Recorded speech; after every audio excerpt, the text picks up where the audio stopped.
Respected teachers, loving parents, and my dear little Eurostars, a very good evening to one and all. It gives me a great joy to welcome you all to the Euro Junior Senior Annual Day celebration. Today is a special day where our tiny tones are ready to shine and spread happiness with their cute smiles and joyful performance. At Euro, we believe that every child is unique and talented. Today's program is a beautiful reflection of their learning, confidence, creativity through songs, dances, and fun-filled activities. Our children will show how much they have grown throughout the year. Shweta ma'am, Ruana ma'am, to sing a devotional song. So all of you please give a big round of applause. Please. Please come.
ಇಂದಿನ ಮುಖ್ಯ ಅತಿಥಿಗಳಾಗಿ ಆಗಮಿಸಿರುವ KC ಕೋಮಾಚಾರ್ sir ಅವರ ಕಿರುಪರಿಚಯ ಮಾಡುವುದನ್ನು ಇಚ್ಛಿಸುತ್ತೇವೆ.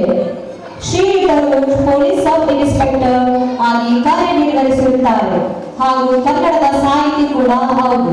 ಇವರು ಸ್ನೇಹ ಭಾರ್ಯ ನನ್ನ ಬಾಡಿಗೆ ಚೈತ್ರಳಾಗಿ ಎಂಬ ಕವನಕ್ಕೆ ರಾಜ್ಯ ಪ್ರಶಸ್ತಿ ಲಭಿಸಿರುತ್ತದೆ ಹಾಗೂ ಇವರ ಉತ್ತಮ ಕಾರ್ಯಕ್ಕಾಗಿ ಮುಖ್ಯಮಂತ್ರಿಗಳ ಬಂಗಾರದ ಪದಕ, ರಾಷ್ಟ್ರಪತಿಗಳ ಪದಕ ಹಾಗೂ ಕರ್ನಾಟಕ ಭೂಷಣ ಪ್ರಶಸ್ತಿ ಕೂಡ ಲಭಿಸಿರುತ್ತದೆ. ಶ್ರೀಯುತರು ಗಾಯತ್ರಿ ಯೋಗ ಸೇವಾ ಸಂಸ್ಥೆ ಅಡಿಯಲ್ಲಿ ಉಚಿತ ಯೋಗ ತರಬೇತಿ, ಪರಿಸರ ಪರಿರಕ್ಷಣೆ ನಡೆಸುತ್ತಿದ್ದಾರೆ ಹಾಗೂ ಅಸಂಗರು, ಅಂಗವಿಕಲರು, ನಿರ್ಗತಿಕರು ಹಾಗೂ ಬಡವರಿಗೆ ಸೇವೆ ಸಲ್ಲಿಸುತ್ತಾರೆ.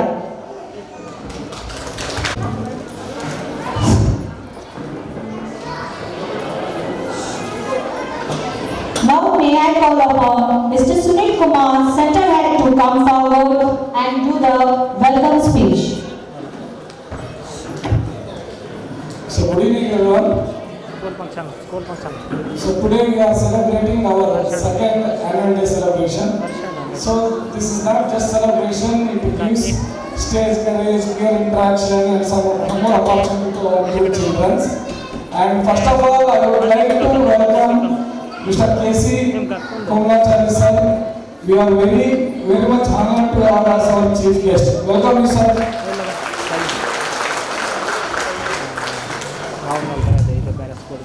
Sir.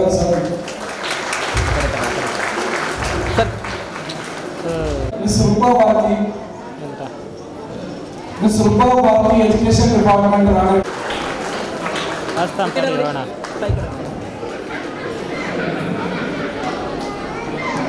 Okay. I would like to welcome Mr. Anish Kanagi, our management head. Thank you, sir. Thank you for your.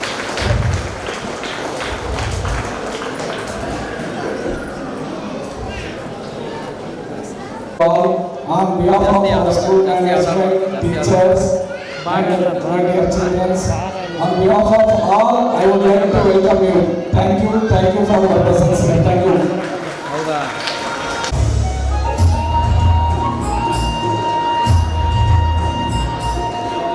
Thank you, sir. To begin this auspicious occasion, we are now invite our respected chief guest, honorable management and principal sir, to kindly come forward for lighting of the lamp. Please, sir.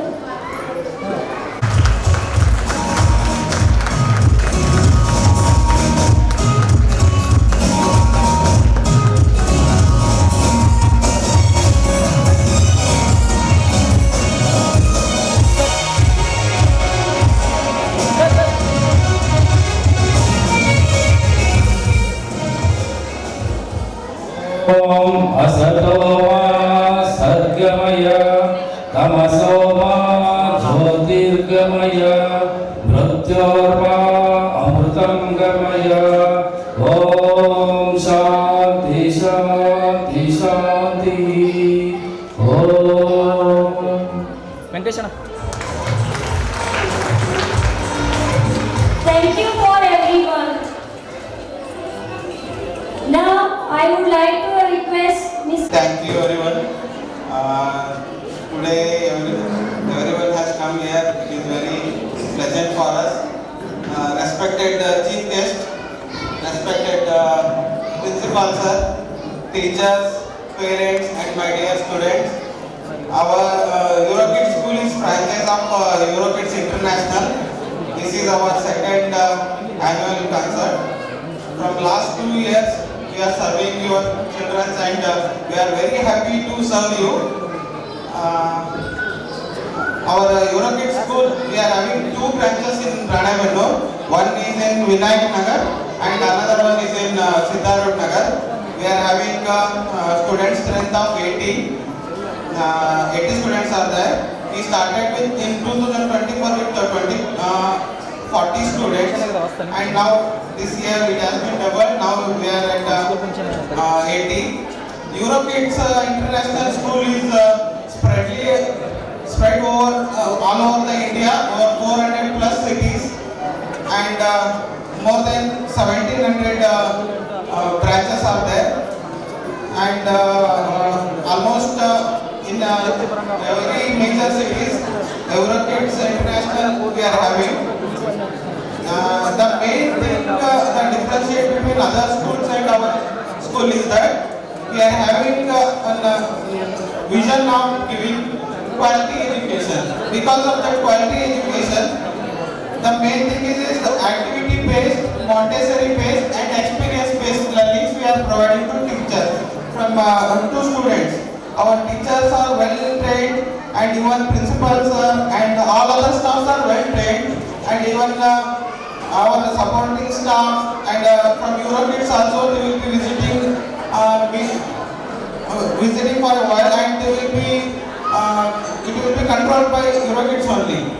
So there won't be any compromise in curriculum of the students and it is you can say that each and everything, every curriculum, every day it will be means there won't be any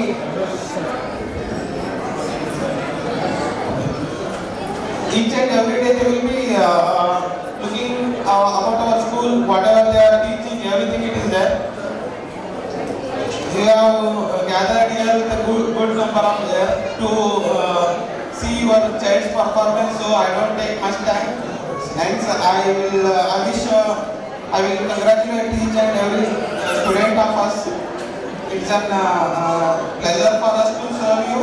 Thank you for coming. Thank like to request Casey Komalachari sir, please come and say few words sir. ಎಲ್ಲರಿಗೂ ನಮಸ್ಕಾರ. ಈ ವೇದಿಕೆಯಲ್ಲಿ ಇರ್ತಕ್ಕಂಥ ಈ euro kids ಶಾಲೆಯ ಸಂಸ್ಥಾಪಕರಾಗಿರ್ತಕ್ಕಂಥ Sunil G ಅವರೇ, ಅವರ ಸಹೋದರರಾದ ಗಿರೀಶ್ ಅವರೇ, ಹಾಗೂ ವೇದಿಕೆಯಲ್ಲಿ ಅತಿಥಿಗಳಾಗಿ ಆಗಮಿಸ್ತಕ್ಕಂಥ ರೂಪಾ ಭಾರತಿ ಅವರೇ, ಹಾಗೂ ಇಲ್ಲಿ ಇರ್ತಕ್ಕಂಥ ಎಲ್ಲ ಮಕ್ಕಳ ತಂದೆ ತಾಯಿಗಳಿಗೆ ಮತ್ತು ಈ ಶಿಕ್ಷಕ ಎಲ್ಲರಿಗೂ ನಾನು ನಮಸ್ಕಾರಗಳನ್ನು ತಿಳಿಸ್ತಾ ಇದ್ದೀನಿ. ಪ್ರತಿಯೊಂದು ಮನುಷ್ಯ, ಒಂದು ಕುಟುಂಬದಲ್ಲಿ ಒಂದು ಮಗುವಾದಾಗ ಆ ಮಗುವಿನ ಮುಂದಿನ ಬೆಳವಣಿಗೆಗಾಗಿ ವಿದ್ಯಾಭ್ಯಾಸ ಒಂದು ಅತಿ ಮುಖ್ಯವಾದ ಘಟ್ಟ. ಮಗು ಒಂದು 5-6 ವರ್ಷಕ್ಕೆ ಬಂದಾಗ, ಹಿಂದಿನ ಕಾಲದಲ್ಲಿ 5-6 ವರ್ಷದ ನಂತರ ಶಾಲೆಗೆ ವಿದ್ಯಾಭ್ಯಾಸ ಕಳಿಸ್ತಾ ಇದ್ರು.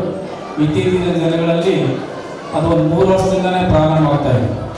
3 ವರ್ಷದಲ್ಲೇ ಬೇಬಿ ಸಿಟ್ಟಿಂಗ್ ಅಲ್ಲಿಂದ ಹಿಡ್ಕೊಂಡು ನಮ್ಮ ಮಗುವಿನ ವಿದ್ಯಾಭ್ಯಾಸ ಪ್ರಾರಂಭ ಆಗ್ತದೆ. ನಮ್ಮ ಭಾರತದ ಸಂಸ್ಕೃತಿಯಲ್ಲಿ ಮಕ್ಕಳಿಗೆ ವಿದ್ಯಾಭ್ಯಾಸ ಎಲ್ಲಿಂದ ಶುರುವಾಗ್ತದೆ ಅಂದರೆ ಹುಟ್ಟಿಂದನೇ ಶುರುವಾಗ್ತದೆ. ತಾಯಿಯೇ ಮಗುವಿನ ಮೊದಲ ಗುರು ಅಂತೇಳಿ, ತಾಯಿ ಮನೆಯಲ್ಲಿ ಎಷ್ಟು ಸಾಧ್ಯ ಅಷ್ಟು ವಿದ್ಯೆಯನ್ನು ಮಗುವಿಗೆ ಕಲಿಸ್ತಾಳೆ. ವಿದ್ಯಾಭ್ಯಾಸ ಅಂದರೆ ಮುಂದಿನ ನಮ್ಮ ಜೀವನಕ್ಕೆ ಬೇಕಾಗಿರ್ತಕ್ಕಂಥ ಮಾರ್ಗವನ್ನು, ನಮ್ಮ ವೃತ್ತಿಯನ್ನು, ನಮ್ಮ ಜೀವನೋಪಾಯಕ್ಕಾಗಿ ಬೇಕಾಗಿರ್ತಕ್ಕಂಥ ಹಣವನ್ನು ಗಳಿಸಲಿಕ್ಕೆ ಬೇಕಾಗಿರ್ತಕ್ಕಂಥ ಕೌಶಲ್ಯವನ್ನು ಕಲಿಯೋದಿರ್ಬೋದು, ಜೀವನದ ಮಾರ್ಗಗಳಿರ್ಬೋದು, ನಮ್ಮ ವ್ಯವಹಾರ ಜ್ಞಾನ ಇರ್ಬೋದು, ಎಲ್ಲದನ್ನೂ ನಾವು ನಮ್ಮ ಶಾಲೆಯ ವಿದ್ಯೆಯಿಂದ ಕಲಿತಾ ಇದ್ದೀವಿ. ಆದರೆ ನಮ್ಮ ಇವತ್ತಿನ ನಮ್ಮ ಭಾರತದ ಶಿಕ್ಷಣ ಪದ್ಧತಿ ಏನಿದೆ ಅದು ಯಾವುದು ನಿಜವಾಗಿ ಏನು ವಿದ್ಯೆ ಇತ್ತು, ನಮ್ಮ ಹಿಂದಿನ ಕಾಲದಲ್ಲಿ ಪೂರ್ವಜರು ಯಾವ ರೀತಿ ವಿದ್ಯಾಭ್ಯಾಸದ ಸಿಸ್ಟಮ್ ಇತ್ತು ಅದು ವಿರುದ್ಧವಾಗಿ ಹೋಗ್ತಾ ಇದ್ದೀವಿ.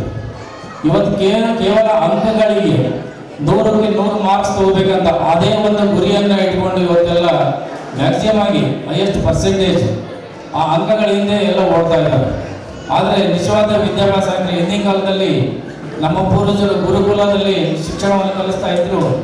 ಆ ಶಿಕ್ಷಣದಲ್ಲಿ ಮನುಷ್ಯನಿಗೆ ಬೇಕಾಗಿರ್ತಕ್ಕಂಥ ಪ್ರತಿಯೊಂದು ವಿದ್ಯೆಯನ್ನು ಸಹ ಅಲ್ಲಿ ಕಲಿಸಲಾಗುತ್ತಿತ್ತು. ಅಕ್ಷರಾಭ್ಯಾಸದ ಜೊತೆ ಜೀವನಕ್ಕೆ ಬೇಕಾಗಿರ್ತಕ್ಕಂಥ, ನಾವು ಬದುಕಲಿಕ್ಕೆ ಬೇಕಾಗಿರ್ತಕ್ಕಂಥ ಕೃಷಿ ಚಟುವಟಿಕೆ ಇರ್ಬೋದು, ಯುದ್ಧ ಸಮರ ಕಲೆ ಇರ್ಬೋದು, ಕುದುರೆ ಸವಾರಿಯಿಂದ ಹಿಡಿದು ಬೆಲ್ಲಿ ವಿದ್ಯೆ ಇರ್ಬೋದು, ಎಲ್ಲದೂ ಒಂದು ಅಡುಗೆ ಮಾಡೋದ್ರಿಂದ ಹಿಡಿದು ಆಮೇಲೆ ಈಜಾಟು ಇರ್ಬೋದು, ಮರ ಹತ್ತೋದಿರ್ಬೋದು, ಪ್ರತಿಯೊಂದು ಮನುಷ್ಯ ಏನೇನು ಮಾಡ್ತಾನೆ, ನಮ್ಮ ಜೀವನಕ್ಕೆ ಏನೇನು ಬೇಕಾಗುತ್ತೆ ಎಲ್ಲದನ್ನೂ ಅಲ್ಲಿ ಕಲಿಸಲಾಗ್ತಾ ಇತ್ತು. ಆದರೆ ಇವತ್ತು ಕೇವಲ ನಮ್ಮ ವಿದ್ಯಾಭ್ಯಾಸ ಕೇವಲ ನಮ್ಮ ಒಂದು ಉದ್ಯೋಗವನ್ನು ಪಡೆಯುವ ಸಲುವಾಗಿ ಮಾತ್ರ ಹೋಗ್ತಾ ಇದೆ.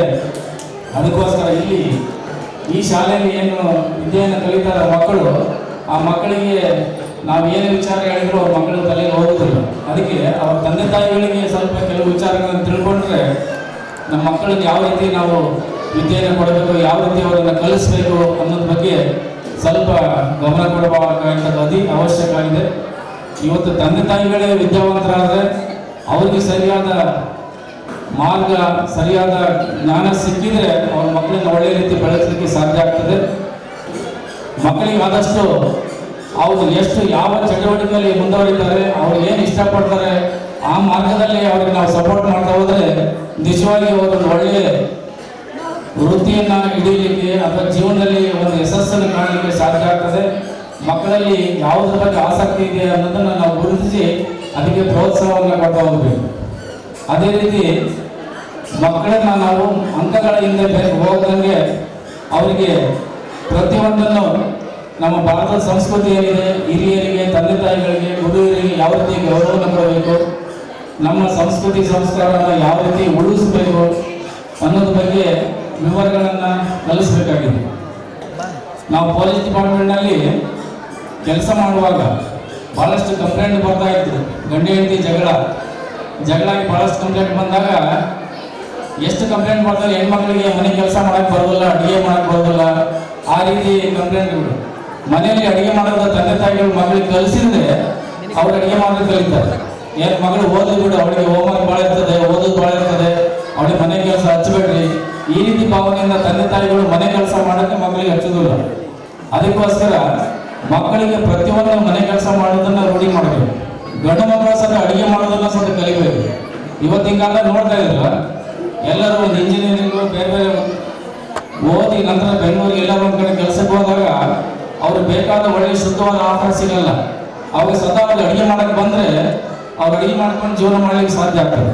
ಇವತ್ತು ಮ್ಯಾಕ್ಸಿಮಮ್ ಕುಟುಂಬಗಳಲ್ಲಿ ಗಂಡ ಹೆಂಡತಿ ಇಬ್ಬರು ನೌಕರಿ ಮಾಡೋದು, ಕೆಲಸ ಮಾಡಿ ದುಡಿಮೆ ಮಾಡುವಂಥದ್ದು ನಾವು ಇವತ್ತಿನ ದಿನಗಳಲ್ಲಿ ನೋಡ್ತೀವಿ. ಆಗ ಇಬ್ಬರು ಸಹ ಸಮಾನವಾಗಿ ಕೆಲಸ ಮಾಡಿದರೆ ಮಾತ್ರ ಅವರ ಕುಟುಂಬವನ್ನು ಚೆನ್ನಾಗಿ ನಿರ್ವಹಣೆ ಮಾಡಲಿಕ್ಕೆ ಸಾಧ್ಯ ಆಗ್ತದೆ. ಅದಕ್ಕೋಸ್ಕರ ಪ್ರತಿಯೊಂದು ಮನೆಯ ಕೆಲಸವನ್ನು ಮಕ್ಕಳಿಗೆ ಕಲಿಸೋದು ಅತಿ ಮುಖ್ಯವಾಗಿದೆ. ಅದೇ ರೀತಿ ಮಕ್ಕಳು ಸ್ವಲ್ಪ ಧೈರ್ಯವಂತರಾಗಿರೋದನ್ನು ಕಲಿಸ್ಬೇಕು ನೀವು. ಏನಾದ್ರು ಒಂದು ಮಗು ಮಾಡ್ಲಿಕ್ಕೆ ಹೋದಾಗ, ಒಂದು ಆಟ ಆಡ್ಲಿಕ್ಕೆ ಹೋದಾಗ ಅದು ಏನೋ ತನಗೆ ಇಷ್ಟ ಬಂದ ಕೆಲಸ ಮಾಡ್ತಾರೆ, ಅದನ್ನು ನಾವು ಭಯಪಡಿಸ್ತೀವಿ.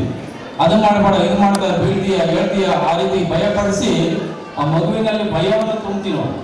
ಅದಕ್ಕೆ ಆ ಭಯ ಇಲ್ಲದಂತೆ ಅವನ ಸ್ವಇಚ್ಛೆಯಿಂದ ಧೈರ್ಯದಿಂದ ಎಲ್ಲ ಯಾವುದೇ ಕೆಲಸ ಮಾಡಿದ್ವಿ, ಒಂದು ಬಿದ್ದು ಪೆಟ್ಟಾದರೂ ಪರವಾಗಿಲ್ಲ, ಅದನ್ನು ಸ್ವತಂತ್ರವಾಗಿ ಬಿಡಬೇಕು. ಅದಕ್ಕೆ ಪ್ರೋತ್ಸಾಹ ಕೊಡಬೇಕು. ಒಳ್ಳೆಯ ಕೆಲಸ ಮಾಡುವಾಗ, ಆಟ ಆಡುವಾಗ ಅದಕ್ಕೆ ಪ್ರೋತ್ಸಾಹ ಕೊಟ್ಟರೆ ಆ ಮಗು ಚೆನ್ನಾಗಿ ಅತ್ಯುತ್ತಮವಾಗಿ ಬೆಳೀತದೆ, ಧೈರ್ಯಶಾಲಿಯಾಗಿ ಬೆಳೀತದೆ.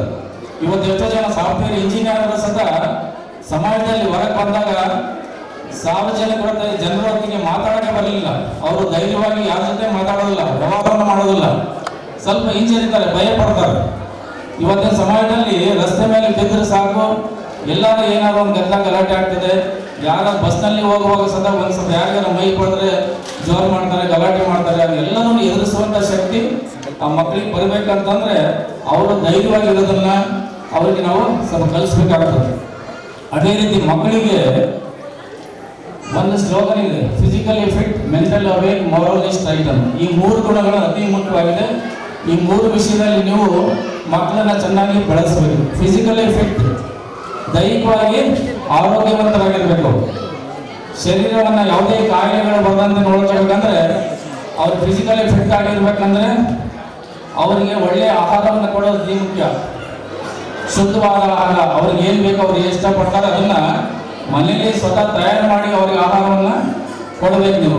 ಇವತ್ತಿನ ಕಾಲದಲ್ಲಿ ಮಾರ್ಕೆಟ್ನಲ್ಲಿ, ಬೇಕರಿಯಲ್ಲಿ ಮಾಡ್ತಕ್ಕಂಥ ಆಹಾರಗಳು, ರಸ್ತೆ ಬದಿಯಲ್ಲಿ ಮಾಡ್ತಕ್ಕಂಥ ಆಹಾರಗಳನ್ನು ಜನ ನಾಲಿಗೆ ರುಚಿಗಾಗಿ ಬಯಸ್ತಾರೆ. ಮಕ್ಕಳಿಗೆ ಅದನ್ನೇ ಕೊಡಿಸಿ ಅವರ ಆರೋಗ್ಯವನ್ನು ಹಾಳಾಗ್ತಾ ಇದೆ. ಸಣ್ಣ ಮಕ್ಕಳಿಗೆ ಸಹ ಕ್ಯಾನ್ಸರ್ ಬರ್ತಾ ಇದೆ. ಕುರ್ಕುರೆ ನೋಡಿದಿಲ್ಲ, ಕುರ್ಕುರೆಯಲ್ಲಿ ಸ್ವಲ್ಪ ಪ್ಲಾಸ್ಟಿಕ್ ಅಂಶ ಇದೆ. ನೀವು ಆಹಾರವನ್ನು ಮಕ್ಕಳಿಗೆ ಡಬ್ಬಿಯಲ್ಲಿ ಹಾಕಿ ಊಟ ಕಟ್ಟು ಕಳಿಸ್ತಿಲ್ಲ, ಪ್ಲಾಸ್ಟಿಕ್ ಡಬ್ಬಿಯಲ್ಲಿ ಹಾಕ್ತೀವಿ. ಬಿಸಿ ವಸ್ತುವನ್ನು ಪ್ಲಾಸ್ಟಿಕ್ಕಲ್ಲಿ ಹಾಕಿದಾಗ ಆ ಪ್ಲಾಸ್ಟಿಕ್ ಕರಗಿ ಆಹಾರದಲ್ಲಿ ಸೇರ್ಕೊಂತದೆ. ಪ್ಲಾಸ್ಟಿಕ್ ಅಂಶ ದೇಹದಲ್ಲಿ ಹೋದಾಗ ಕ್ಯಾನ್ಸರ್ ಕಾಯಿಲೆ ಬರ್ತದೆ. ಅದಕ್ಕೋಸ್ಕರ ಆಹಾರದ ಬಗ್ಗೆ ತಂದೆ ತಾಯಿಗಳು ಬಹಳಷ್ಟು ಗಮನವನ್ನು ಕೊಡಬೇಕು. ಅವರಿಗೆ ಒಳ್ಳೆಯ ಶುದ್ಧವಾದ ಆಹಾರವನ್ನು ಕೊಡಿ. ಹಸಿ ತರಕಾರಿ ತಿನ್ನೋದು ಕಲಿಸ್ಬೇಕು, ಮೊಳಕೆ ಕಾಳುಗಳನ್ನು ತಿನ್ನಿಸೋದು ಕಲಿಸ್ಬೇಕು, ಬೆಲ್ಲ ತಿನ್ನೋದು ಕಲಿಸ್ಬೇಕು. ಬೆಲ್ಲ ಇದೆ ನೋಡಿ, ಸಣ್ಣ ಮಕ್ಕಳಿಗೆ ಶೀತ, ಕೆಮ್ಮು, ನೆಗಡಿ ಇವೆಲ್ಲ ಬಹಳ ಸಾಮಾನ್ಯ ಕಾಯಿಲೆಗಳು. ಬೆಲ್ಲ ತಿನ್ನೋದ್ರಿಂದ ಅವ್ರಿಗೆ ಕಫದೋಷ ನಿವಾರಣೆ ಆಗ್ತದೆ. ಕಫ ಯಾವತ್ತು ಬರಲ್ಲ, ಶೀತ ಕೆಮ್ಮು ಬರೋದಿಲ್ಲ, ಮತ್ತೆ ಮೂಳೆಗಳೆಲ್ಲ ಗಟ್ಟಿ ಆಗ್ತದೆ. ಅದಕ್ಕೆ ಆ ರೀತಿ ಹಿಂದಿನ ಕಾಲ ನೋಡ್ರಿ, ಯಾರ ಮಕ್ಕಳು ಹಠ ಮಾಡಿದ್ರೆ ಬೆಲ್ಲ ಕೊಡ್ತಾ ಇದ್ರು. ಇವತ್ತು ಯಾರ ಮನೇಲಿ ಹುಡುಕಾಡಿದ್ರೆ ಬೆಲ್ಲ ಸಿಗುವುದಿಲ್ಲ, ಸಿಗುತ್ತಾ? ಸಕ್ಕರೆ. ಅದಕ್ಕೋಸ್ಕರ ರಾಸಾಯನಿಕ ಇಲ್ಲದೆ ಇರ್ತಕ್ಕಂಥ ಶುದ್ಧವಾದ ಕರಿ ಬೆಲ್ಲ ಇದೆಯಲ್ಲ, ಅದು ಕಫದೋಷ ನಿವಾರಣೆ ಮಾಡ್ತದೆ. ಹಂಗಾಗಿ ಮಕ್ಕಳಿಗೆ ಬೆಲ್ಲ ತಿನ್ನೋದು ಕಲಿಸ್ಬೇಕು. ಅದೇ ರೀತಿ ಮೊಳಕೆ ಕಾಳುಗಳನ್ನು ತಿನ್ನಿಸೋದು ಕಲಿಸ್ಬೇಕು. ಆಮೇಲೆ ಶೇಂಗಾ ಬೀಜ, ಕೊಬ್ಬರಿ ಇವೆಲ್ಲ ತಿನ್ನೋದ್ರಿಂದ ಚೆನ್ನಾಗಿ ಗಟ್ಟಿಮುಟ್ಟಾಗಿ ಬೆಳೀತಾರೆ. ಜೊತೆ ಆಟ ಆಡಬೇಕು. ಅವರು ಸ್ವಚ್ಛಂದವಾಗಿ ಆಟ ಆಡಲಿಕ್ಕೆ, ಫ್ರೀಯಾಗಿ ಅವ್ರು ಏನು ಖುಷಿಯಿಂದ ಮಾಡ್ತಾರೆ ಅದೆಲ್ಲ ಚಟುವಟಿಕೆ ನಾವು ಪ್ರೋತ್ಸಾಹ ಕೊಟ್ಟಾಗ ಫಿಸಿಕಲಿ ಫಿಟ್ ಆಗಲಿಕ್ಕೆ ಸಾಧ್ಯ ಆಗ್ತದೆ.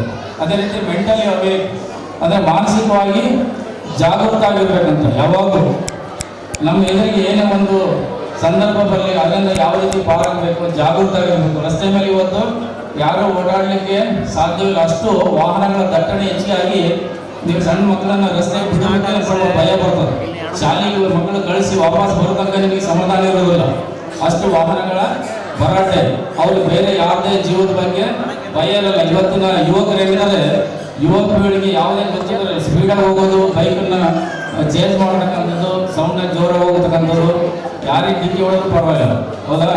ಅದಕ್ಕೋಸ್ಕರ ಮಕ್ಕಳು ಬಹಳಷ್ಟು ಜಾಗೃತ ಇರಬೇಕು. ಅವ್ರಿಗೆ ಶಾಲೆಗೆ ಹೋಗುವಾಗ ಬರುವಾಗ ರಸ್ತೆ ನಿಯಮಗಳನ್ನು ರಸ್ತೆ ಎಡಭಾಗದಲ್ಲೇ ನಡಿಬೇಕು, ಆ ಕಡೆಗೆ ನೋಡಿಕೊಂಡು ರಸ್ತೆ ದಾಟಬೇಕು. ಕೆಲವೊಂದು ವಿಚಾರಗಳನ್ನು ತಂದೆ ತಾಯಿಗಳು ಮಕ್ಕಳಿಗೆ ಕಲಿಸೋದು ಅತಿ ಅವಶ್ಯಕತೆ ಇದೆ. ಅದೇ ರೀತಿ ಅದನ್ನು ಮಾನಸಿಕವಾಗಿ ಯಾವಾಗ ಜಾಗೃತವಾಗಿರ್ತಕ್ಕಂಥದ್ದನ್ನು ಅವರಿಗೆ ಕಲಿಸ್ಬೇಕು. ಮೆಂಟಲಿ ಬೇಕು, ಮೋರಲಿ ಸ್ಟ್ರೈಟ್. ಮಾರಲಿ ಅಂದರೆ ನಮ್ಮ ಗುಣ ನಡತೆಗಳು, ಹಿರಿಯರನ್ನು ಕಂಡ್ರೆ ಗೌರವ ಕೊಡ್ತಕ್ಕಂಥದ್ದು, ಗುರು ಹಿರಿಯರಿಗೆ ಗೌರವ ಕೊಡ್ತಕ್ಕಂಥದ್ದು, ಅವ್ರು ಹೇಳಿದ್ದನ್ನ ಕೇಳ್ತಕ್ಕಂಥದ್ದು, ಅವ್ರ ನಿಯಮಗಳು ಏನು ಹೇಳ್ತಾರೆ ಅದನ್ನು ಪಾಲನೆ ಮಾಡ್ತಕ್ಕಂಥದ್ದು. ಆಮೇಲೆ ನಾವು ಸತ್ಯವನ್ನೇ ಹೇಳ್ತಕ್ಕಂಥದ್ದು, ಸತ್ಯವನ್ನೇ ನೋಡೋದು, ಒಂದು ಪ್ರಾಮಾಣಿಕತೆಯಿಂದ ಇರ್ತಕ್ಕಂಥದ್ದು, ಇದೆಲ್ಲ ಗುಣಗಳನ್ನು ಅವರಿಗೆ ಕಲಿಸೋದು ಮಕ್ಕಳಿಗೆ ಅತಿ ಅವಶ್ಯಕ ಇದೆ. ನಾವು ಪೊಲೀಸ್ ಇಲಾಖೆಗೆ ಮೊದಲಿಗೆ ಪ್ರಾರಂಭದಲ್ಲಿ ನಾವು ಕಾಲಿಟ್ಟಾಗ ಪೊಲೀಸರ ಬಗ್ಗೆ ಸಮಾಜದಲ್ಲಿ ಒಂದು ಕೆಟ್ಟ ಅಭಿಪ್ರಾಯ. ಪೊಲೀಸರಂದ್ರೆ ದುಷ್ಟರು, ಕ್ರೂರು, ಆ ರೀತಿ ಅಂದ್ರೆ ಒಂದು ಸ್ವಲ್ಪ ಡಿಸ್ಟೆನ್ಸ್ ಮೇಲೆ ಪೊಲೀಸ್ ಬಂದ್ರೆ ಯಾರು ಹತ್ರ ಹೋಗುದಿಲ್ಲ. ಪೊಲೀಸ್ ಬಂದ್ರೆ ಎಲ್ಲ ಏನು ಮಾಡ್ತಾರೆ, ದೂರ ಹೋಗ್ತಾರೆ, ಒಂದು ಸವಾಸ ಬೇಡಪ್ಪ ಅಂತೇಳಿ. ಅದಕ್ಕೋಸ್ಕರ ಪೊಲೀಸ್ ಬಗ್ಗೆ ಇರ್ತಕ್ಕಂಥ ಅಭಿಪ್ರಾಯ ಕೆಟ್ಟದಾಗಿದ್ದರಿಂದ ಪೊಲೀಸ್ ಇಲಾಖೆಯಲ್ಲಿ ನಾವು ಫಸ್ಟ್ ಕಾಲಿಟ್ಟಾಗ ಆ ಶಬ್ದಗಳನ್ನು ಕೇಳ್ತಾ ಇದ್ದೆ, ಕೆಟ್ಟ ಮಾತಾಡೋದು. ಅವಾಗ ನಾನು ಏನಾದರೂ ಒಂದು ಒಳ್ಳೆ ಮಾಡಿ ಪೊಲೀಸರ ಬಗ್ಗೆ ಒಳ್ಳೆಯ ಅಭಿಪ್ರಾಯ ಮೂಡಿಸ್ಬೇಕಂತೇಳಿ ಒಂದು ಡಿಸೈಡ್ ಮಾಡಿ ಒಂದು ಪ್ರಾಮಾಣಿಕವಾಗಿ ಸೇವೆ ಮಾಡಬೇಕಪ್ಪ ನಾನು ಅಂದ್ಕೊಂಡು, ನಾನು ಭ್ರಷ್ಟಾಚಾರ ವಿರೋಧಿಯಾಗಿ ನನ್ನ 32 ವರ್ಷ ಸೇವೆಯಲ್ಲಿ 1 ರೂಪಾಯಿ ಯಾರ್ದೋ ಮುಟ್ಟದಂತೆ ನನ್ನ ಸಂಬಳದಲ್ಲಿ ಜೀವನ ಮಾಡೋದು ಕಲಿತು ಆ ರೀತಿ ಸೇವೆ ಮಾಡಿದ್ದಕ್ಕೆ, ಪ್ರಾಮಾಣಿಕತೆ ನಿಷ್ಠೆಯಿಂದ ಸೇವೆ ಮಾಡಿದ್ದಕ್ಕೆ ಎಷ್ಟು ಜನ ನಮಗೆ ಗೌರವ ಕೊಡ್ತಾರೆ. ಗೌರವ ತಾನಾಗಿ ಬರ್ತದೆ. ನಾವು ಒಳ್ಳೆ ಕೆಲಸ ಮಾಡಿದಾಗ, ಪ್ರಾಮಾಣಿಕತೆ ನಿಷ್ಠೆ ಮಾಡಿದಾಗ ನಮಗೆ ಒಂದು ಸಮಾಜ ಏನು ಮಾಡ್ತದಂದ್ರೆ ನಾವು ಏನು ಕೊಡ್ತೀವೋ ಅದನ್ನು ವಾಪಸ್ ಕೊಡ್ತದೆ. ನ್ಯೂಟನ್ 3ನೇ ನಿಯಮ ಇದೆಯಲ್ಲ, ಕ್ರಿಯೆ ಮತ್ತು ಪ್ರತಿಕ್ರಿಯೆ ಸಮ ಮತ್ತು ವಿರುದ್ಧವಾಗಿರ್ತಂತೆ. ನಾವು ಯಾರಿಗಾದ್ರೂ ಗೌರವ ಕೊಟ್ಟರೆ ತಿರುಗಿ ಅವ್ರಿಗೆ ಗೌರವ ಕೊಡ್ತಾರೆ, ನಾವು ಯಾರಿಗಾದ್ರೂ ಬೈದ್ರೆ ತಿರುಗಿ ನಮಗೆ ಅವರು ಬೈತಾರೆ. ಹಾಗೆ ನಾವು ಏನು ಕೊಡ್ತೀವಿ ಅದನ್ನೇ ನಾವು ವಾಪಸ್ ಪಡಿತೀವಿ. ಒಂದು ಒಳ್ಳೆಯ ರೀತಿಯಿಂದ ನಿಷ್ಠೆಯಿಂದ ಪ್ರಾಮಾಣಿಕತೆ ಸೇವೆ ಮಾಡಿದಾಗ ಎಲ್ಲ ಥರದ ಗೌರವ ನಮಗೆ ವಾಪಸ್ ಬರ್ತದೆ. ಆ ರೀತಿ ಸೇವೆ ಮಾಡಿದ್ದಕ್ಕೆ ಇವತ್ತು ಪೊಲೀಸರಲ್ಲಿ ಒಳ್ಳೆಯವರಪ್ಪ ಅಂತ ಸಮಾಜದಲ್ಲಿ ಒಂದು ಅಭಿಪ್ರಾಯ. ಅದಕ್ಕೋಸ್ಕರ ನಾವು ಯಾವುದೇ ವೃತ್ತಿಯಲ್ಲೂ ತೊಗೊಂಡ್ರು ಸಹ ಅಲ್ಲಿ ನಿಷ್ಠೆಯಿಂದ ಪ್ರಾಮಾಣಿಕತೆಯಿಂದ ಸೇವೆ ಮಾಡೋದಕ್ಕೆ ಮುಖ್ಯ. ಮಕ್ಕಳಿಗೆ ಅದನ್ನು ನಾವು ಕಲಿಸ್ಕೊಡ್ಬೇಕಾಗ್ತದೆ. ಪ್ರಾಮಾಣಿಕತೆ ಮತ್ತು ನಿಷ್ಠೆಯಿಂದ ಇರೋದನ್ನ ಮಕ್ಕಳಿಗೆ ಕಲಿಸೋ ಅವಶ್ಯಕತೆ ಇದೆ. ಅದೇ ರೀತಿ ಸಣ್ಣ ಮಕ್ಕಳಿಗೆ ಚೆನ್ನಾಗಿ ನಿದ್ದೆ ಮಾಡೋದು, ನೀರನ್ನು ಹೆಚ್ಚಿಗೆ ಕುಡಿಬೇಕು, ನೀರು ಕುಡಿಯೋದು ಅಭ್ಯಾಸ ಮಾಡಬೇಕು. ಭಾಳಷ್ಟು ಚೆನ್ನಾಗಿ ನೀರು ಕಡಿಮೆ ಕುಡಿಯೋದ್ರಿಂದ ಕಿಡ್ನಿ ಸ್ಟೋನ್ ಆಗ್ತದೆ. ನಮ್ಮ ದೇಹದಲ್ಲಿ ಉತ್ಪತ್ತಿ ಆಗಿದ್ದಾಗ ಎಲ್ಲ ಕಲ್ಮಶ ದೇಹದಿಂದ ಹೊರ ಹೋಗ್ಬೇಕಂದ್ರೆ ಯಥೇಚ್ಛವಾಗಿ ನೀರು ಕುಡಿದಾಗ ಅದು ಮಲಮೂತ್ರದಲ್ಲಿ ಎಲ್ಲ ಕಲ್ಮಶ ದೇಹದಿಂದ ಹೊರಗೆ ಹೋಗ್ತದೆ. ಅದಕ್ಕೋಸ್ಕರ ನೀರನ್ನು ಕುಡಿಯೋದನ್ನು ಅಭ್ಯಾಸ ಮಾಡಿಸಿ ಮಕ್ಕಳಿಗೆ. ಬೆಳಿಗ್ಗೆ ಎದ್ದ ತಕ್ಷಣ 1 ಲೋಟ ಬೆಚ್ಚನ ನೀರು ಕುಡಿದ್ರೆ ದೇಹ ಶುದ್ಧಿ ಆಗ್ತದೆ ಮತ್ತು ದೇಹ ಫಿಲ್ಟರ್ ಆಗ್ತದೆ. ಅದೇ ರೀತಿ ಅವ್ರಿಗೆ ಚೆನ್ನಾಗಿ ನಿದ್ದೆ ಮಾಡೋದು, ಆಮೇಲೆ ಬೆಳಿಗ್ಗೆ ಎದ್ದು ಸ್ನಾನ ಮಾಡೋದು ಸಹ ಭಕ್ತಿಯಿಂದ ತಂದೆ ತಾಯಿ ನಮಸ್ಕಾರ ಮಾಡೋದಿರ್ಬೋದು, ದೇವರಿಗೆ ನಮಸ್ಕಾರ ಮಾಡೋದು, ಪೂಜೆ ಮಾಡೋದು. ಅದೇ ರೀತಿ ಸಾಯಂಕಾಲ ಸ್ವಲ್ಪ ಅವರಿಗೆ ದೇವಸ್ಥಾನಗಳಿಗೆ ಕರ್ಕೊಂಡು ಹೋಗೋದು, ಭಕ್ತಿಯನ್ನು ಮಾಡ್ತಕ್ಕಂಥದ್ದು, ಒಂದು ಸಂಗೀತವನ್ನು ಕೇಳಿಸೋದಿರ್ಬೋದು. ಒಳ್ಳೊಳ್ಳೆ ಏನು ಕಲಿಬೇಕಾಗಿದೆ ಅದನ್ನು ಮಕ್ಕಳಿಗೆ ಕಲಿಸ್ರಿ ಚೆನ್ನಾಗಿ. ಆಮೇಲೆ ನಮ್ಮ ಮಕ್ಕಳು ಏನಾಗಬೇಕಂತ ನೀವೇನು ಕನಸು ಕಟ್ಕೊಂಡಿರ್ತೀರಿ ಮತ್ತು ಆ ಮಕ್ಕಳು ಯಾವ ವಿಷಯದಲ್ಲಿ ಆಸಕ್ತಿಯನ್ನು ತೋರಿಸ್ತಾರೆ ಅದಕ್ಕೆ ನೀವು ಪ್ರೋತ್ಸಾಹ ಕೊಟ್ಟು, ಅದು ಆಲ್ರೆಡಿ ಆ ವಿಷಯದಲ್ಲಿ ಯಾರು ವಿಶೇಷ ಸಾಧನೆ ಮಾಡಿರ್ತಾರೆ ಅವರ ಜೀವನ ಚರಿತ್ರೆಯ ಬಗ್ಗೆ ತಿಳಿಸ್ತಕ್ಕಂಥದ್ದು, ಅಂಥ ಕಥೆಗಳನ್ನು ಹೇಳ್ತಕ್ಕಂಥದ್ದು, ಒಳ್ಳೆ ಒಳ್ಳೆ ವಿಚಾರಗಳನ್ನು ತಿಳಿಸೋದ್ರಿಂದ ಅವರಿಗೆ ಆ ಮಕ್ಕಳು ಆಕರ್ಷಿತರಾಗಿ ಆ ಕಡೆ ಹೋಗ್ತಾರೆ. ಅದೇ ರೀತಿ ಹಿಂದಿನ ಕಾಲದಲ್ಲಿ ನೀವು ಮಹಾಭಾರತದ ಕಾಲದಲ್ಲಿ ಒಂದು ಕಥೆಯನ್ನು ಕೇಳಿದಿರಿ. ಕೃಷ್ಣ ತನ್ನ ತಂಗಿಯನ್ನು ತವ್ರ ಮನೆಗೆ ಕರ್ಕೊಂಡು ಹೋಗುವಾಗ ಒಂದು ಕಥೆ ಹೇಳ್ತಾ ಹೋಗ್ತಾನೆ. ಚಕ್ರವ್ಯೂಹನ ಯಾವ ರೀತಿ ಭೇದಿಸ್ಬೇಕನ್ನೋ ಕಥೆ ಹೇಳ್ತಾ ಹೋಗ್ತಾನೆ. ಆ ಹೊಟ್ಟೆಯಲ್ಲಿದ್ದ ಮಗು ಅದ ಕಥೆ ಕೇಳ್ತಾ ಹೋಗ್ತದೆ. ಆನಂತರ ಅರ್ಧ ಕಥೆ ಆಗಿರ್ತದೆ, ತಿರುಗಿ ನೋಡಿದಾಗ ತಂಗಿ ಮಲಗಿರ್ತಾಳೆ ಅಂತೇಳಿ ಕಥೆ ನಿಲ್ಲಿಸ್ತಾನೆ. ಆ ಒಳಗಿರೋ ಮಗು ಆ ಕಥೆಯನ್ನ ಕೇಳಿರ್ತದೆ. ಆನಂತರ ಮುಂದೆ ಅವನು ಅಭಿಮನ್ಯು ಹುಟ್ಟಿದಾಗ ಚಕ್ರವ್ಯೂಹನ ಭೇದಿಸ್ತಾನೆ. ಅದು ವಾಪಸ್ ಬರ್ಲಿಕ್ಕೆ ಗೊತ್ತಾಗಲ್ಲ ಅವನಿಗೆ. ಅವನ ಕಥೆನ ಚಕ್ರವನ್ನು ಯಾವ ರೀತಿ ಭೇದಿಸ್ಬೇಕು ಅನ್ನೋದು ಅಷ್ಟೇ ತಿಳ್ಕೊಂಡಿರ್ತಾರೆ. ಆ ಥರ ನಾವು ಮನೆಯಲ್ಲಿ ಯಾರು ಗರ್ಭಿಣಿ ಸ್ತ್ರೀ ಇರ್ತಾರೆ ಅವರಿಗೆ ಒಂದು ಗರ್ಭ ಸಂಸ್ಕಾರ ಅಂತ ಇತ್ತೀಚಿನ ಬೆಳವಣಿಗೆ ಅದೆಲ್ಲ ಸ್ವಲ್ಪ ಅಲ್ಲಲ್ಲಿ ಮಾರ್ಕೆಟ್ನಲ್ಲಿ ಬರ್ತದೆ, ಗರ್ಭ ಸಂಸ್ಕಾರ ಅಂತೇಳಿ. ಆ ಪ್ರೆಗ್ನೆಂಟ್ ಇದ್ದಾಗ ಸಹ ಆ ತಾಯಿ ಏನು ಕೆಲಸ ಮಾಡ್ತಾಳೆ, ಅದು ಏನು ಮಾಡ್ತಾಳೆ ಅದು ಆ ಮಗುಗೆ ಫೀಡ್ ಆಗ್ತದೆ. ಅದಕ್ಕೇನು ಮಾಡಬೇಕು, ಗರ್ಭಿಣಿ ಸ್ತ್ರೀ ಇದ್ದಾಗ ಮನೆಯಲ್ಲಿ ಒಂದು ಒಳ್ಳೆಯ ವಾತಾವರಣವನ್ನು ಸೃಷ್ಟಿ ಮಾಡಬೇಕು. ಯಾವಾಗ ಶಾಂತ ರೀತಿಯಿಂದ ಒಳ್ಳೆಯ ರೀತಿಯಿಂದ ಅಲ್ಲಿ ಇರ್ತಕ್ಕಂಥದ್ದು, ಅವಳು ಒಳ್ಳೆಯ ಸಂಗೀತ ಕೇಳೋದಿರ್ಬೋದು, ಒಳ್ಳೊಳ್ಳೆ ಗ್ರಂಥಗಳನ್ನು ನೋಡೋದು, ಶ್ರೇಷ್ಠ ಸಾಹಿತ್ಯ ಅಭ್ಯಾಸ ಮಾಡ್ಬೋದು, ಆಮೇಲೆ ಕಷ್ಟವಾದ ಲೆಕ್ಕಗಳನ್ನು ಬಿಡಿಸೋದು. ಆ ತಾಯಿಯಾದವಳು ಏನು ಮಾಡ್ತಾಳೆ ಅದು ಮಗುವಿಗೆ ಹೋಗ್ತದೆ. ಆ ಮಗು ಆ ರೀತಿ ಜನ್ಮ ತಾಳಿದಾಗ ಅದೆಲ್ಲದ ಒಳ್ಳೆಯ ವಿಚಾರಗಳು, ಮಗು ಏನಾಗಬೇಕಾಗಿದೆ ಅದನ್ನು ತಾಯಿಗೆ ನೀವೇನು ಮಾಡಿಸ್ತೀರಿ ಅದು ಆ ಮಗುವಿಗೆ ಫೀಡ್ ಆಗಿ ಆ ಮಗು ಒಂದು ಒಳ್ಳೆಯ ಸಂಸ್ಕಾರಯುತವಾದ ಮಗು, ಒಂದು ಧೈರ್ಯಶಾಲಿಯಾದ ಮಗು ಹುಡ್ತದೆ, ಭವಿಷ್ಯದಲ್ಲಿ ಅದೇ ಪ್ರಕಾರ ಆಗ್ತದೆ. ಅದೇ ರೀತಿ ಮಕ್ಕಳನ್ನು ಬೆಳೆಸುವಾಗ ಸಹ ಈ ರೀತಿ ಒಂದು ಒಳ್ಳೆಯ ಪರಿಸರವನ್ನು ನಾವು ಆ ಮಗುವಿಗೆ ಕಲ್ಪಿಸಿಕೊಡೋದ್ರಿಂದ ಆ ಮಗು ನಾಳೆ ನಮ್ಮ ಸಮಾಜದಲ್ಲಿ ಒಂದು ಒಳ್ಳೆಯ ಸಮಾಜ ಗೌರವಿಸತಕ್ಕಂಥ ಒಂದು ಶ್ರೇಷ್ಠ ವ್ಯಕ್ತಿಯಾಗಿ ಸಮಾಜಕ್ಕೆ ಒಂದು ಕೊಡುಗೆಯಾಗಿ ಬರುತ್ತಾರೆ. ಇವತ್ತಿನ ಕಾಲದಲ್ಲಿ ನಾವು ಏನು ಸಮಾಜದಲ್ಲಿ ಇವತ್ತು ನಮ್ಮ ಯುವಪೀಳಿಗೆ ನೋಡ್ತೀವಿ, ಭಾಳಷ್ಟು ದುಶ್ಚಟಗಳಿಗೆ ಕೆಟ್ಟ ಕೆಟ್ಟ ಸಹವಾಸಗಳಿಂದ ಹಾಳಾಗ್ತಾರೆ. ಅದಕ್ಕೋಸ್ಕರ ನಮ್ಮ ಮಗು ಸದಾ ಗೆಳೆತನ ಮಾಡುವಾಗ ಯಾವ ಮಕ್ಕಳು ಒಳ್ಳೆಯ ರೀತಿಯಿಂದ ಅವರ ಗೆಳೆತನ ಬೆಳೆಸಲಿಕ್ಕೆ ಅವರಿಗೆ ಪ್ರೋತ್ಸಾಹ ಕೊಡಬೇಕು.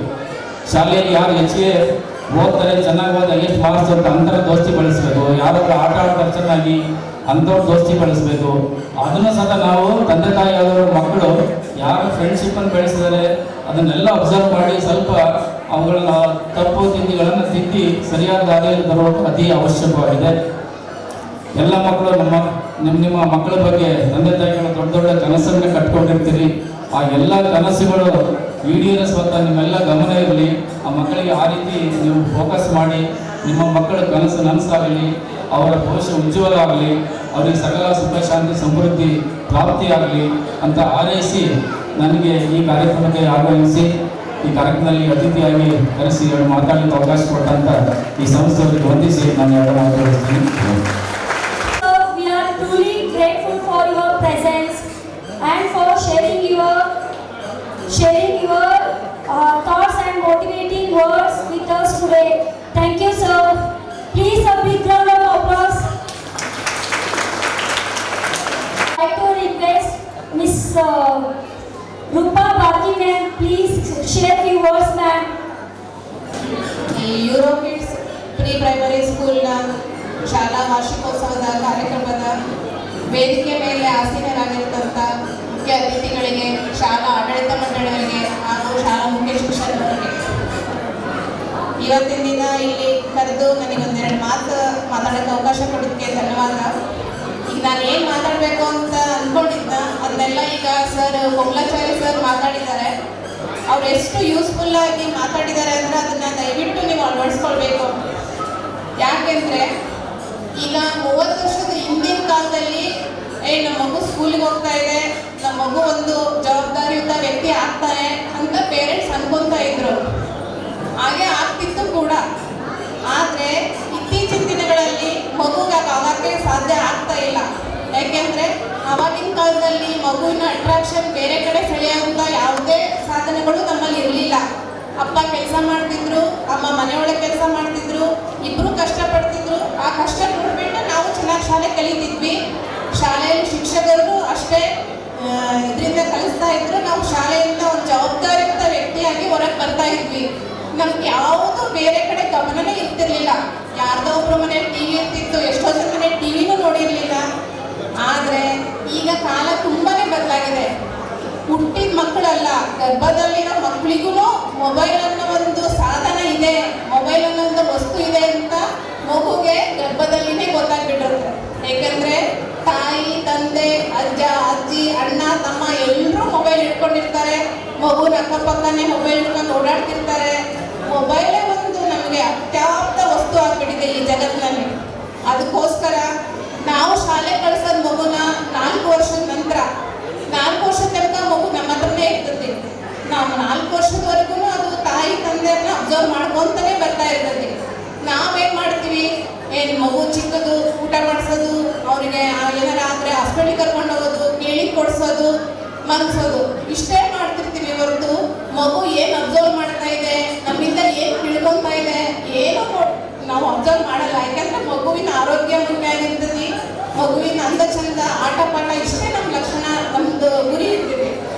ಆದರೆ ಆ ಮಗು ಎಲ್ಲನೂ ಅಬ್ಸರ್ವ್ ಮಾಡಿ ತನ್ನ ಸುತ್ತ ಮನಸ್ಸಿನೊಳಗೆ, ತನ್ನ ಸುತ್ತ ಬ್ರೈನ್ನೊಳಗೆ ಇಟ್ಕೊಂಡಿರುತ್ತೆ. ಅದು ಯಾವಾಗ ಆಚೆ ತಗೊಂಡ್ಬರ್ಬೇಕು ಅವಾಗೆಲ್ಲ ತಗೊಂಡಿರ್ತದೆ. ಅದು 5-6 ವರ್ಷ ಆದಮೇಲೆ ಮೊಬೈಲ್ ಕೇಳಿದಾಗ ಮೊಬೈಲ್ ಹುಟ್ಟಬಾರ್ದು ಅಂತ ಅಂದಾಗ ಮಗು ಅವಾಗ ತಾನಾಗಿ ಹೇಳ್ಬಿಡುತ್ತೆ, ನೀವಾದ್ರೆ ಮೊಬೈಲ್ ಇಟ್ಕೊತೀರಾ, ನನಗ್ಯಾಕೆ ಮೊಬೈಲ್ ಕೊಡಲ್ಲ ಅಂತ.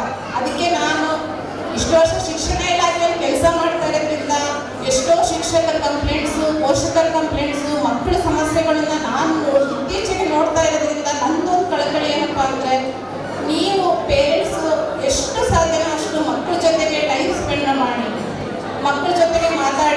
ಮನೆ ಮೊದಲ ಪಾಠಶಾಲೆ, ತಾಯಿಯೇ ಮೊದಲ ಗುರು, ಬೆಳೆಯುವ ಸಿರಿ ಮೊಳಕೆಯಲ್ಲಿ, ಮತ್ತೆ 3 ವರ್ಷದ ಬುದ್ಧಿ 100 ವರ್ಷ ತನಕ, ಇವೆಲ್ಲ ಗಾದೆ ಮಾತುಗಳು ಯಾಕೆ ಹೇಳಿದ್ದಾರೆ ಹಿರಿಯರು ಅಂತಂದ್ರೆ ಇವೆಲ್ಲವೂ ಪ್ರತ್ಯಕ್ಷ ಅವ್ರು ಅನುಭವಿಸಿರೋ ಮಾತುಗಳು.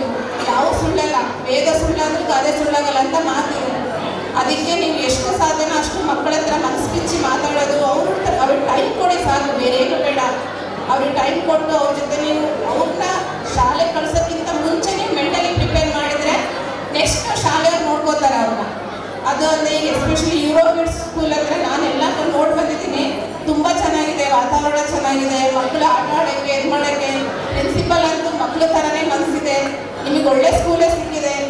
ಆದರೆ ಅದಕ್ಕಿಂತ ಮುಂಚೆ ನೀವು ಮನೇಲಿ ಹೇಗೆ ಅವ್ರನ್ನ ಪ್ರಿಪೇರ್ ಮಾಡ್ತೀರಿ, ಹೇಗೆ ನೋಡ್ಕೊತೀರಿ ಅನ್ನೋದು ಅದು ತುಂಬಾ ಮುಖ್ಯವಾಗಿದೆ ಈಗಿನ ಕಾಂಪಿಟೇಷನ್ ಯುಗದಲ್ಲಿ. ಅದಕ್ಕೋಸ್ಕರ ನಾನು ಒಂದೇ ಒಂದು ಮನವಿ ಏನಂದರೆ ಆದಷ್ಟು ಮಕ್ಕಳಿಗೆ ಫಿಸಿಕಲ್ ಆ್ಯಕ್ಟಿವಿಟೀಸ್ ಕೊಡಿ, ಮೊಬೈಲಿಂದ ದೂರ ಇಡಿ. ಮೊಬೈಲಿಂದ ಎಷ್ಟು ನೀವು ದೂರ ಇಡ್ತೀರೋ ಅಷ್ಟು ಮಕ್ಕಳು ಹೆಲ್ತು, ಐ ಪ್ರೊಟೆಕ್ಷನ್ ಆಗಲಿ, ಮೆಂಟಲಿ ಆಗಲಿ ಅವರು ಎಲ್ಲದರಲ್ಲೂ ಸ್ಟ್ರಾಂಗ್ ಆಗ್ತಾರೆ ಅಂತ ನಾನು ಹೇಳಕ್ಕೆ ಇಷ್ಟಪಡ್ತೀನಿ. ಎಲ್ಲ ವಿಷಯದ ಬಗ್ಗೆ ಸರ್ ಈಗಾಗಲೇ ಹೇಳ್ಬಿಟ್ಟಿದ್ದಾರೆ. ಆಗಲೇ ನೀವು ವೇಟ್ ಮಾಡ್ತಿದ್ದೀರಿ ಮಕ್ಕಳು ಕಾರ್ಯಕ್ರಮ ನೋಡೋಕ್ಕೆ. ಅದಕ್ಕೋಸ್ಕರ ನಾನು ಇದೆರಡು ಮಾತಾಡಿ ಎಲ್ಲರಿಗೂ ಒಳ್ಳೆಯದಾಗಲಿ, ಮಕ್ಕಳು ಚೆನ್ನಾಗಿ ಪ್ರೋಗ್ರಾಮ್ ಮಾಡಲಿ ಅಂತ ಹೇಳಿ ನಾನು 2 ಮಾತು ಮುಗಿಸ್ತಾ ಇದ್ದೀನಿ. Thank you, ma'am. Thank you, ma'am. Give a big round of applause. Applause to them, please. Now I would like to request Mr. Hari sir to do our guest of honor. We are honored to have our guest of honor, K.C. Komalacharya sir.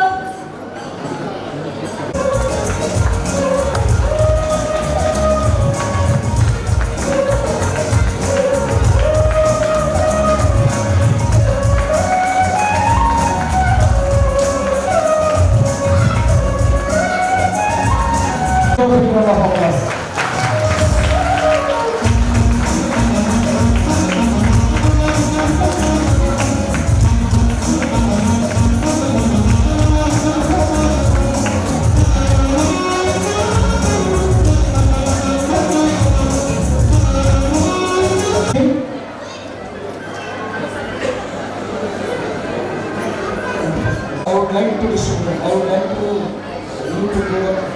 distribute the prize. First prize goes to Miss Vihari from Playgroup as a costume and Mother Teresa.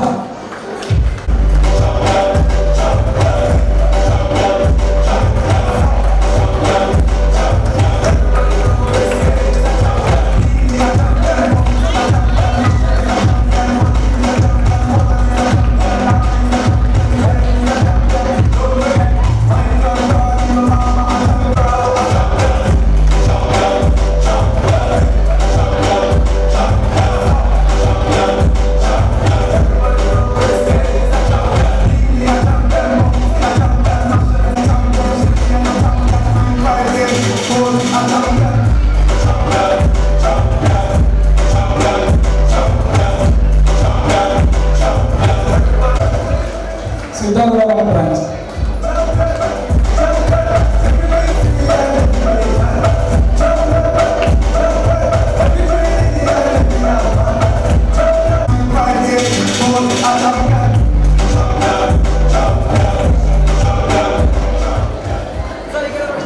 Next, I would like to call from the nursery class to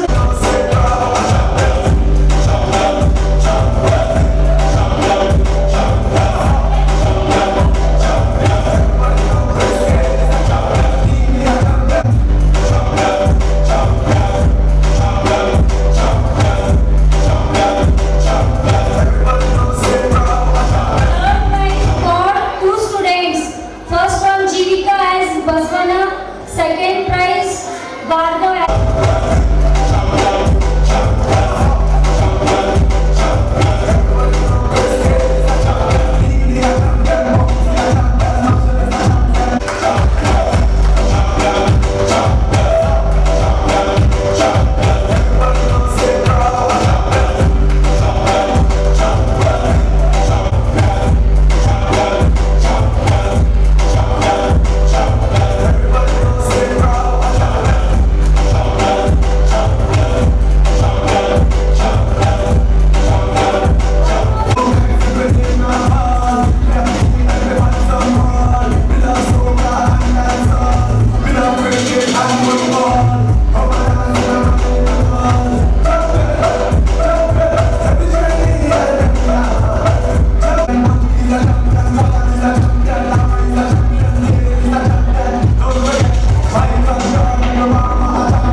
Today our little star will take you on a magical journey filled with the joy, music and message close to all our hearts. When children perform on the stage, it builds self-confidence and self-esteem. It develops rhythm and joy while giving them an experience.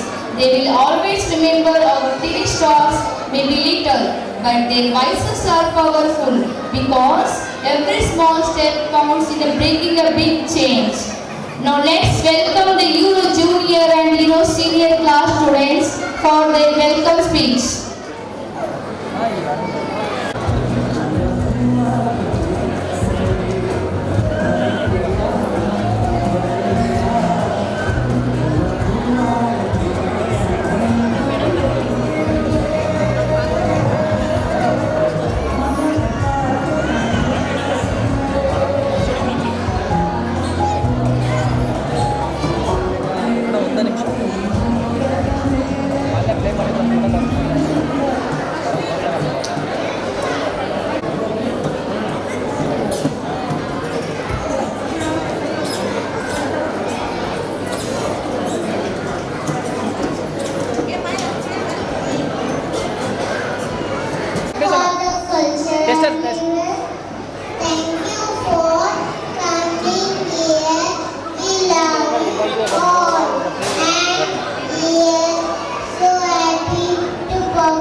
Junior and Euro Senior boys to perform welcome dance.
ಅಷ್ಟೇ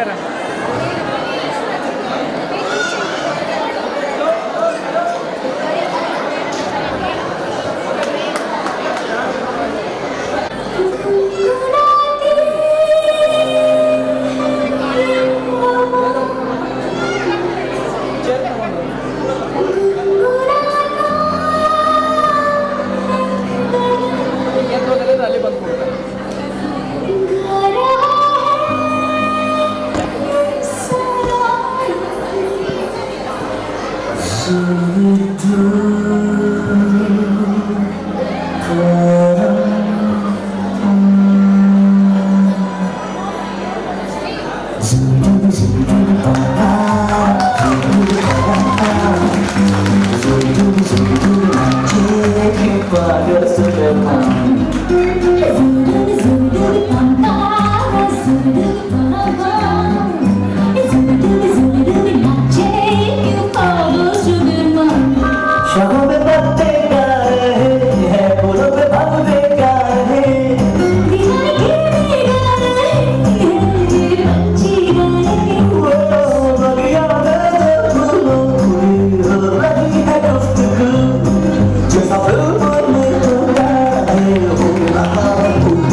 Good.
Santa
was a very beautiful birthday dance.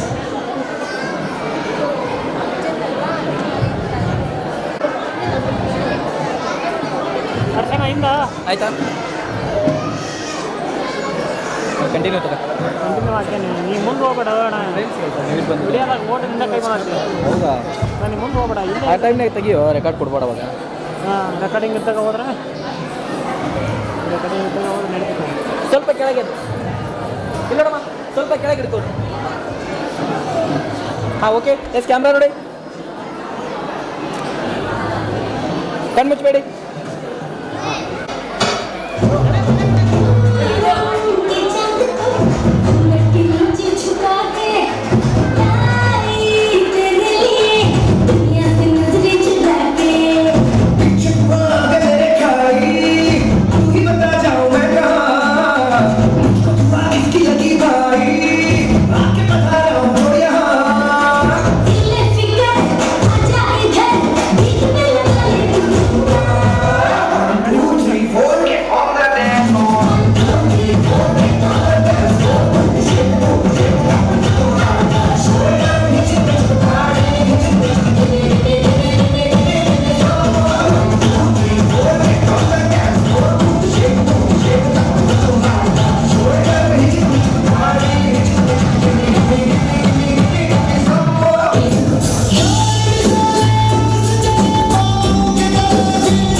ತಗೊಂಡಿ ನೀನು hello hello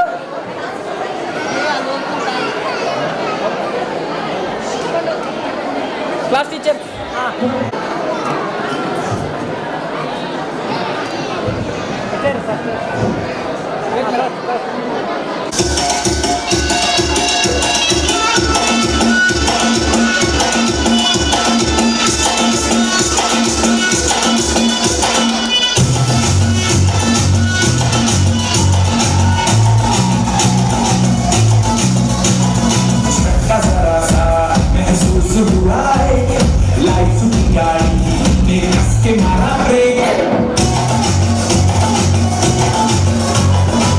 Ahora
necessary arrangements. Wait ಇಲ್ಲಿ ನೋಡಿ, camera ನೋಡಿ. Hello hello.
Hi. Okay, camera ನೋಡಿ. Next song will be from Euro Senior class. Madam ಕಾಣಲ್ಲ.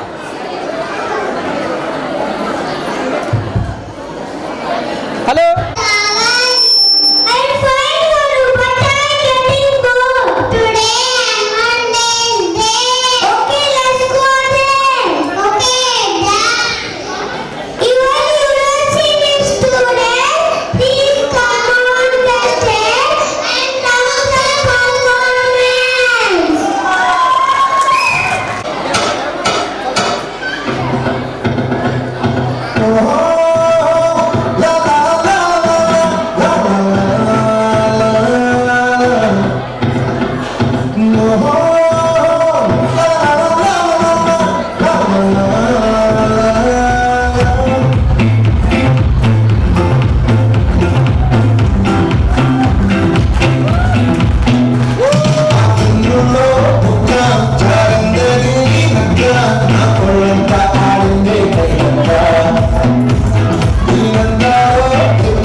Hello hello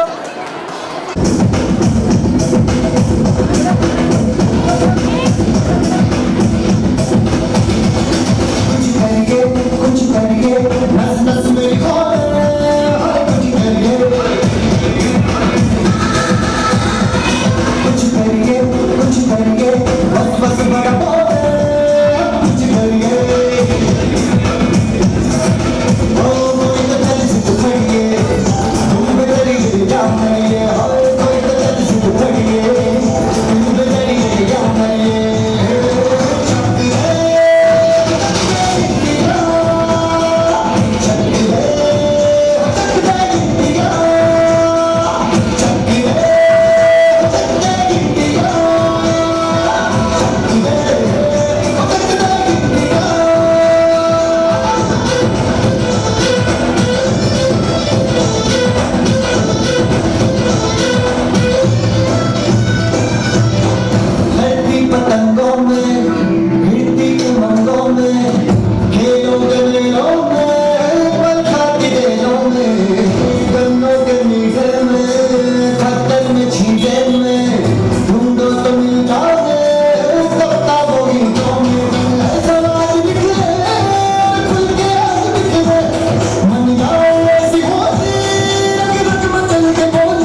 ಈ ಮುಂದೆ ಬೇರೆ ಸುಲಭದ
ಅವ್ರದ್ದು ಫೈಟ್ ಹಿಂಗೆ ಐತದ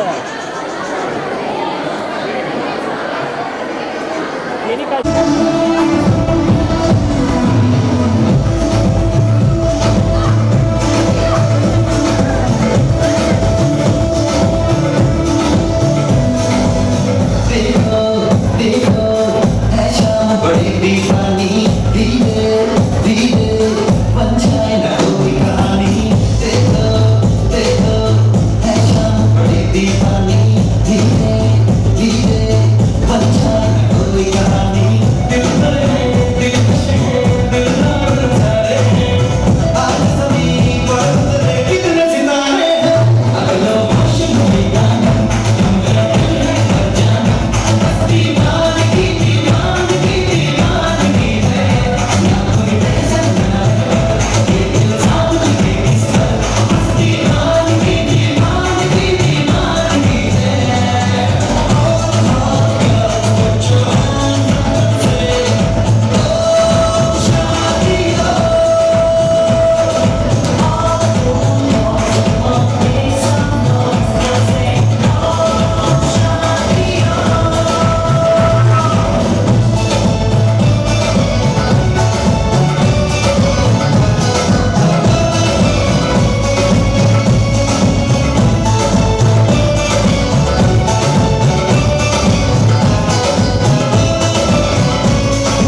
LKG, UKG girls father going to bali, UKG girls father going to side bali. Sir, next song.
ಹಾಗೆ ರೀ Now next last song our Euro discipline song. Hello madam.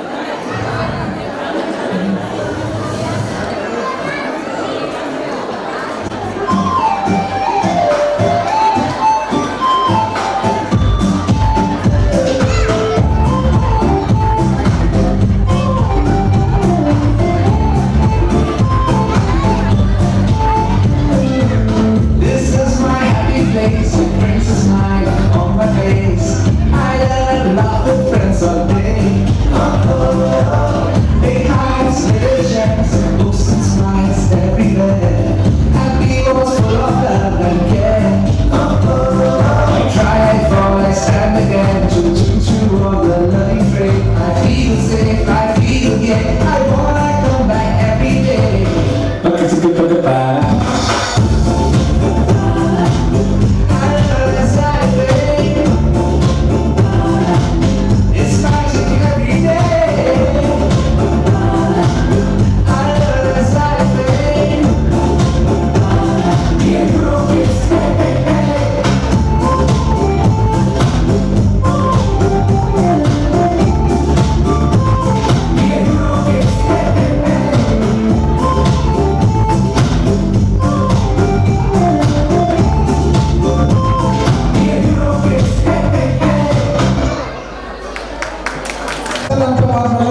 Students ಕೂಡ ಬಂದಿದ್ದಾರೆ, ಅವರು ಕೂಡ ಆನಂದ ಬರೋ ಟೈಮು. ಸೊ ಅಲ್ಯೂಮಿನಿ ಸ್ಟೂಡೆಂಟ್ಸ್ ಯಾರು ದಯವಿಟ್ಟು ಮುಂದೆ ಬನ್ನಿ. ಓಕೆ ಆಯ್ತಾ? ಲಾಸ್ಟ್ ಇಯರ್ UKG ಎಸ್ ಮುಂದೆ ನೋಡಿ ಮುಂದೆ ನೋಡಿ.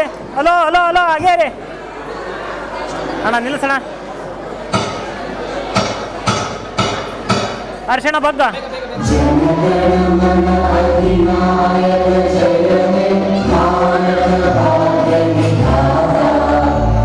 Punjab